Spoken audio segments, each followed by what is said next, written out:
Doncs, president, una molt bona notícia, que tornem a jugar a Europa.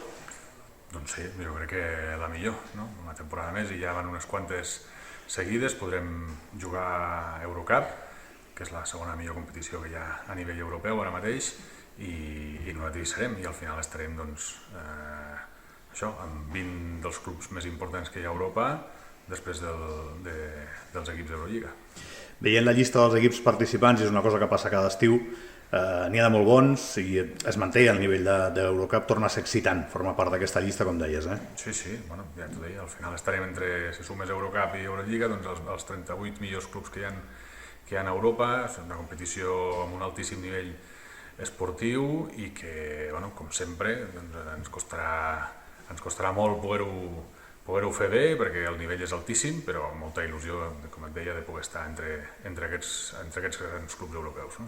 I a banda de reflexions esportives a nivell de projecte, aquesta continuïtat de la que parlaves també és important, no? El Morabanc Andorra s'està convertint ja en un clàssic de les competicions europees, cosa que si no ho fas bé a la teva lliga no passa.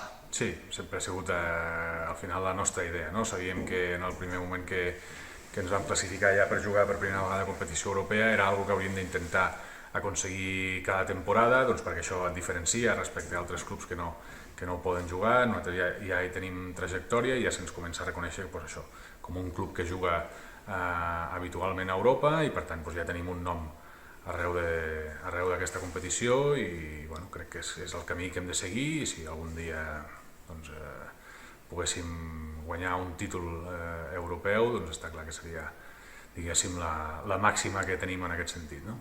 I pels nostres aficionats, aquesta temporada que ja podem començar a presentar-la com la temporada del retorn a allò que teníem, allò que érem, doncs també amb Europa. Sí, jo crec que a partir de setembre tots esperem que les coses siguin molt diferents, està clar, i poder tenir ja amb normalitat els nostres aficionats al pavelló i per tant doncs, està clar que a part dels partits ACB que són superatractius, doncs els partits d'Europa també han de formar part d'aquesta tornada i donar la nostra benvinguda als nostres aficionats doncs, amb la millor cara, amb els millors partits i amb la màxima normalitat possible.